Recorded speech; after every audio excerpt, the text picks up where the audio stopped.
विरियासिटी भरिसां क़ौमी शाहरा तां ॻोठ जीअंदो बलोड़ो स्टॉप ट्रालर हेठां अची नामालूम शख़्स जो चिचड़ियल लाश हथ इतला ते विरियासिटी पुलिस पहुची लाश खे खणाए अस्पताल आंदो, जिते लाश जी सुञाणप कई वई।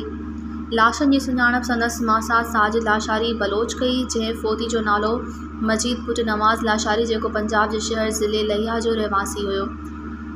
हिन ॿुधायो त फोती ट्रालर जे कंडक्टरी कंदो हो। गुज़िरियल 4 ॾींहं खां क़ौमी शाहरा बरसात सबबि हंधा हंधा उखड़ी वञण करे रोड बंदि हुयो ऐं फोती ट्रालर हेठां वेठल हो। जीअं रोड थोरो खुलियो त ट्रालर जे हलण करे हेठां अची मौक़े ते फोत थी वियो।